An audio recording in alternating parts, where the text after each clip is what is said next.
नमस्कार दोस्तों। भीष्म साहनी की कहानी अमृतसर आ गया।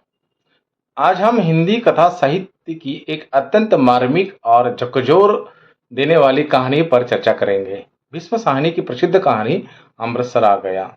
यह कहानी 1947 के विभाजन की घटना नहीं बल्कि डर, हिंसा, टूटती मानवता की कहानी है।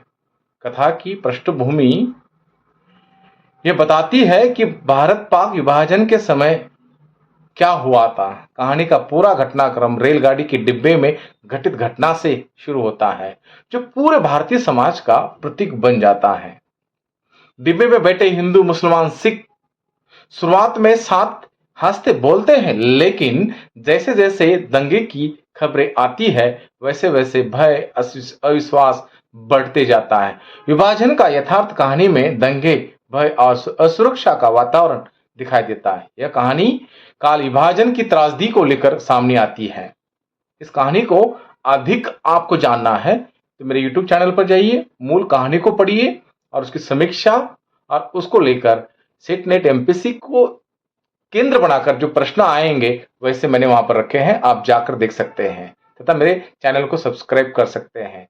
मानवीय संबंध मुसाफिरों के बीच में हंसी मजाक और अपमान के लिए तौर पर सामने आते हुए दिखाई देते हैं। सबके चेहरे पर एक तनाव और शंका छा जाती है।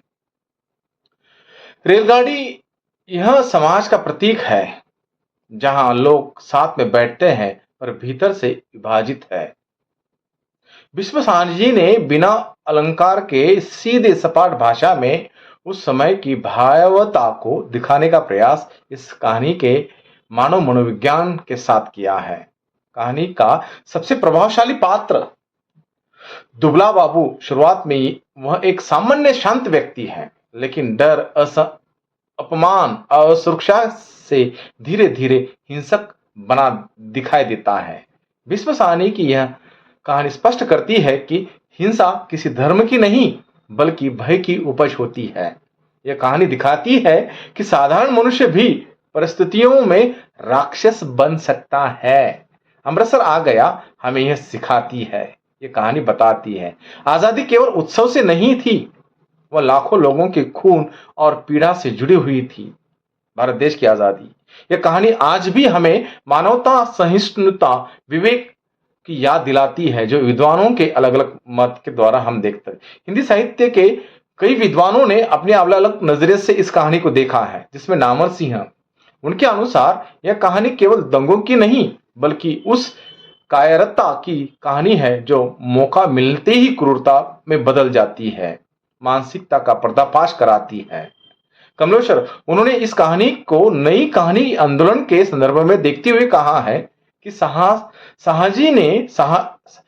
जी ने जो सांप्रदायिकता को एक किसी उपदेश की तरह नहीं बल्कि एक कड़वे अनुभव की तरह पेश किया है। अन्य आलोचक, कई विद्वान मानते हैं कि कहानी का शीर्षक अमृतसर आ गया एक विडंबना है। अमृतसर का सरोवर होना चाहिए, आने पर शांति मिलनी चाहिए थी, लेकिन वहां पहुंचकर बाबू के भीतर राक्षस जाग उठता है। यह भौतिक स्टेशन नहीं बल्कि बदलने की भावना के रूप में सामने आता हुआ होने का एक संकेत है।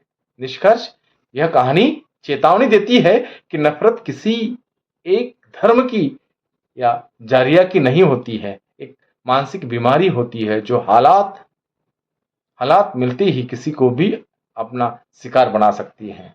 अगर आपको यह विश्लेषण पसंद आया है, वीडियो अच्छा लगा तो लाइक कीजिए, कमेंट्स कीजिए और अपने मित्रों को भी भेज दीजिए।